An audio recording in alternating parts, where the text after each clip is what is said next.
Dans cette vidéo, je vais vous expliquer comment s'occuper des objections de votre prospect après la présentation de société. Notamment du pyramidal, de est-ce que je vais devoir être un vendeur, des preuves qu'il demande.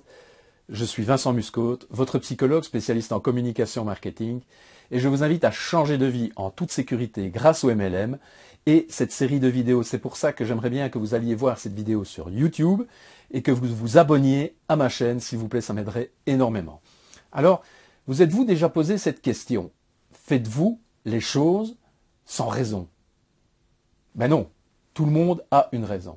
Alors effectivement, tout le monde a une raison, tout le monde a une attribution, c'est-à-dire qu'on attribue ce que l'on fait à quelque chose. C'est encore heureux. Il y a d'ailleurs en psychologie l'erreur d'attribution fondamentale. L'erreur d'attribution fondamentale, c'est quoi? C'est si je réussis quelque chose, c'est grâce à moi, et si je rate quelque chose, ce sont les circonstances extérieures, l'environnement qui fait que je rate. Vu de l'autre côté, si quelqu'un a réussi quelque chose, c'est que l'environnement était favorable, mais s'il rate quelque chose, c'est certainement qu'il était mauvais. C'est l'erreur d'attribution fondamentale. On passe tous par là, donc il faut y faire attention. Alors, autre chose, si je pense quelque chose, c'est que j'ai raison. Sinon, je ne penserais pas ça, je penserais autre chose. Je ne suis quand même pas bête. Eh bien, ces deux points de vue, l'attribution et ce que je viens de vous dire à propos de la pensée, donc la pensée opérante, votre prospect l'a également. Et il l'a également dans ses objections et lorsqu'il formule ses objections. Alors, nous avons, dans ce qu'on va faire pour gérer les objections du prospect, deux objectifs. Premièrement, faire en sorte qu'il ne se sente pas idiot. Ça va être quelque chose de moins évident qu'il ne paraît, parce qu'on a trop tendance, et c'est naturel, à réagir, à être réactif par rapport aux objections du prospect. Et il ne faut vraiment pas. Il faut vraiment être comme en équitation, le Fingerspitzengefühl, donc ce sentiment de contact avec le cheval qui permet de ressentir comment le cheval va réagir, et ça se fait via les rênes en équitation.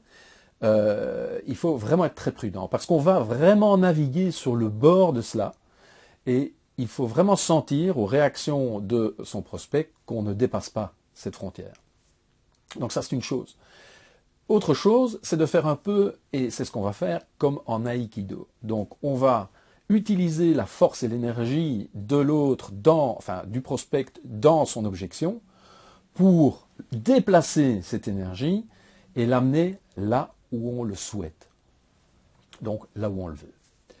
Alors pratiquement, comment ça fonctionne? Eh bien, il faut prendre la réelle question dans la question que formule le prospect.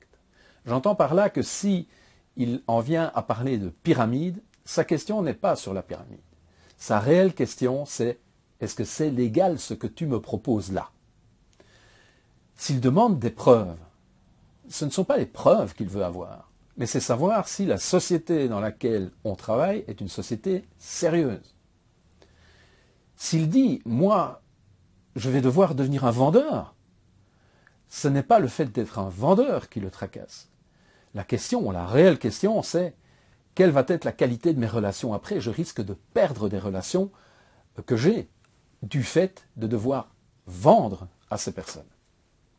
Donc il faut toujours essayer de voir, ici je viens de vous donner sur les trois principales objections que peut formuler un prospect, mais il faut toujours voir la question qui est derrière. Qu'est-ce qui sous-tend la question? Et c'est là que se trouve le réel problème. Et c'est à ça qu'on va répondre.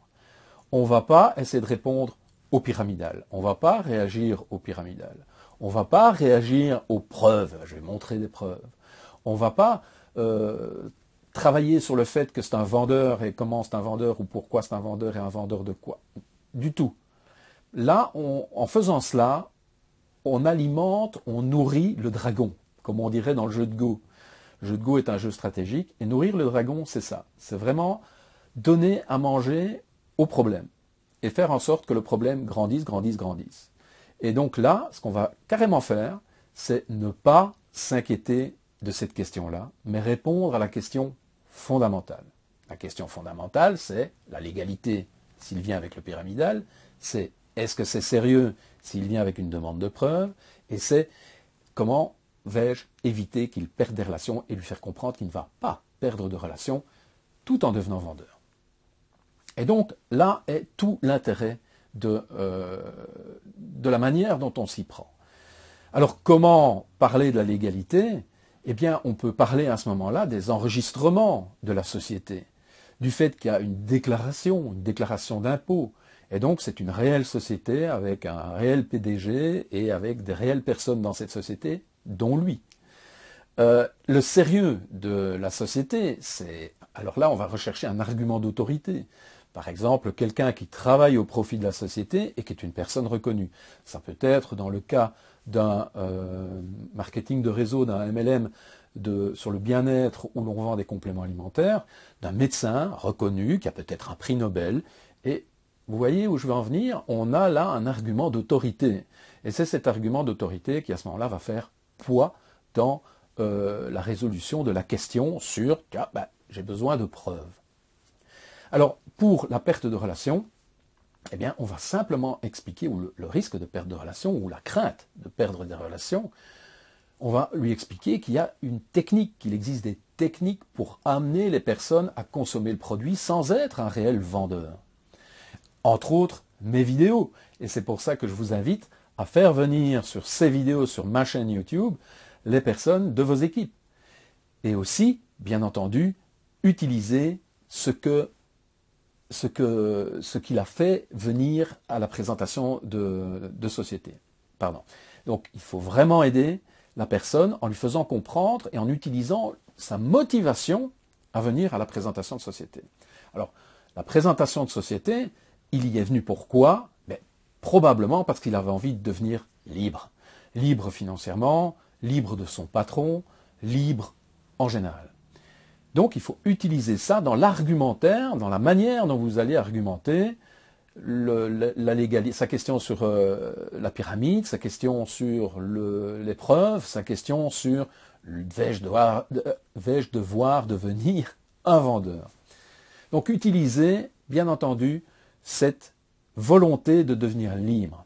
Bon, ça peut être autre chose, il a peut-être exprimé autre chose lorsque vous avez discuté avec que le sentiment de liberté. Mais en général, à 90-90% des cas, ce sera ça qui motive la personne à venir à votre présentation de société. Plus que la curiosité, bien entendu. Alors, il faut l'amener, en fait, lors de cette discussion, à ce qu'il pose lui-même des questions pratiques. Des questions pratiques dans le genre, est-ce que j'ai besoin d'un registre de commerce? Est-ce que j'ai besoin d'un numéro de SIRET, d'un numéro de TVA? Comment fais-je pour m'inscrire? Ce genre de questions. Pourquoi? Parce qu'à ce moment-là, on a un prospect qui est en train de se voir, de se projeter dans l'opportunité que vous lui offrez. Et à ce moment-là, la graine est plantée. N'oublions pas, nous sommes des planteurs, comme je l'ai dit dans une vidéo précédente, et pas des chasseurs. Et là, la graine est plantée. Maintenant, il y a un mode opératoire pour amener cela. Et le mode opératoire, c'est d'avoir, premièrement, une attitude bienveillante. Une attitude bienveillante et une attitude accueillante. Vous voyez que c'est très complexe lorsqu'on a une objection qui nous prend au cœur et qui, à la limite, nous injurie. Quand on nous dit ton système, c'est un système pyramidal. Moi, personnellement, je trouve ça injurieux. Je mets ça en poche et je vais sourire à la personne. Mais attention, ce n'est pas un sourire béné. Il y a une bienveillance, un accueil réel. C'est important. Alors, il ne faut pas préjuger non plus du type de regard que la personne va fixer sur vous lorsqu'elle vous pose la question. Elle peut avoir l'air renfrognée, ou alors elle peut avoir l'air complètement ahurie. N'interprétez pas. Cette personne est peut-être comme ça, naturellement, et c'est sa manière d'être. Ne prenez pas cela comme étant « mais à qui ai-je affaire là ?» ou « que va-t-il me faire ?» Là, on rentre dans le frontal et ce n'est pas du tout la manière de fonctionner. Alors, laissez aussi, et c'est super important ceci, s'exprimer complètement le prospect sur la question, mais aussi sur toutes les questions qu'il va avoir. Et notez-les. Notez, prenez une feuille de papier, asseyez-vous à côté de lui et notez ces questions. Et notez toutes ces questions. Et puis vous tirez une ligne et vous lui demandez, as-tu terminé, avez-vous terminé avec vos questions? Je vais y répondre maintenant. Pourquoi? Parce qu'on va éviter là l'effet ping-pong. C'est-à-dire un effet où vous allez commencer à répondre, puis lui va intervenir, puis vous allez répondre sur son intervention, et puis c'est reparti. Alors là, on n'en sort pas. Donc cadrez véritablement, gérez convenablement cette discussion. Et si lui essaye de sortir, recadrez-le simplement. Dites-lui, je termine cette question, je termine la feuille là, et puis après on verra si vous avez d'autres questions par la suite. Mais s'il vous plaît, laissez-moi terminer les réponses que j'ai à vos questions. En fait, c'est une gestion du dialogue et c'est très très important. Alors, ce qu'on va faire par là, en fait, d'une façon tout à fait naturelle, hein, en travaillant de cette manière-là, on va réguler le flot mental de la personne. Parce que la personne, et c'est notre cas aussi, hein, regardez-vous comment vous fonctionnez, quand on pose une question parce qu'on a une objection à l'égard de quelque chose, eh bien, on va tourner en rond dans ce blocage.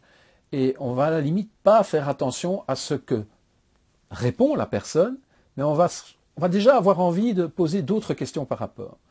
En régulant, comme je l'ai expliqué précédemment, et en mettant vraiment deux temps, un temps question et puis maintenant un temps réponse, on va réguler cela. Et donc on va débloquer cette personne de ses pensées en boucle. C'est capital.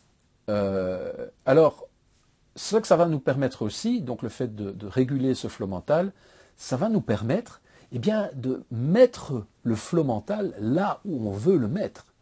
Bien entendu, encore une fois, en mettant l'accent sur le pourquoi il est venu à la présentation de société, à savoir devenir libre. Et donc là, on va mettre cette personne sur cet axe-là. Comment? Par l'image et par l'émotionnel derrière. L'émotionnel, ça va être, regardez comme vous allez vous sentir fier de ce que vous aurez fait, par exemple. Et donc, travailler sur l'émotionnel, travailler sur l'image, et travailler, bien entendu, en arrière-plan, sur cette motivation qu'il a eue, qu'il a fait venir à cette présentation de société. Alors, est-ce que ça réussit à tous les coups? Ben non, ça ne réussit pas à tous les coups. Ce serait vraiment trop beau, ce serait une science exacte. Ce n'est pas le cas. Mais pourquoi, en fait Dan Kennedy, qui est un marketeur américain, nous donne une réponse à cela. Il parle de l'elapsed time, c'est en fait le temps qui s'écoule entre le moment où on reçoit l'information et le moment où on la met en pratique, et le moment, je dirais, où on la met en action. Donc on reçoit une information et puis on la met en action, il y a un temps qui se passe entre. Lui, Dan Kennedy, il parle de ça pour les produits d'infomarketing, mais bon, ça c'est autre chose, mais c'est tout à fait valable pour nous également, en ce sens où quand le prospect rentre chez lui, eh bien son environnement le rappelle à ce qu'il est, tout simplement, ou à ce qu'il était. Son environnement, c'est son environnement de travail, c'est son environnement familial, ça peut être sa femme, ça peut être ses enfants, ça peut être ses amis, les personnes avec qui il va parler de cette présentation de société à laquelle il a été. Et automatiquement, là, il va reprendre son rôle, son rôle avec tous ses défauts, c'est-à-dire ne pas terminer ce qui commence, ne pas achever une idée, ne pas écrire les choses quand il a envie de les écrire, ne pas passer à l'action, tout simplement. Et ça, c'est toute l'importance qu'il y a dans le suivi que vous devez faire, que nous devons tous faire après la présentation d'opportunités, après la présentation de société, après la Business Opportunity Meeting.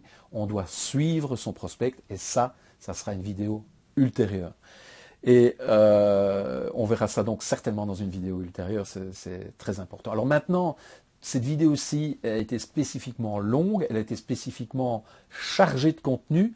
Je vous invite à la revoir, à la revisiter, à sortir votre carnet et à prendre des notes parce qu'elle est vraiment très très importante. Elle est capitale sur votre manière de réguler, votre manière de réagir par rapport aux objections du prospect. C'est super important le contenu de cette vidéo. Alors, je vous invite à aller sur YouTube, à liker cette vidéo, à vous abonner à ma chaîne, vraiment ça me ferait fort plaisir, à partager un maximum sur Facebook, ça m'aiderait beaucoup. et à changer de vie en toute sécurité grâce au MLM. Et que la force du MLM soit avec vous. Excellente journée, à très bientôt. Au revoir.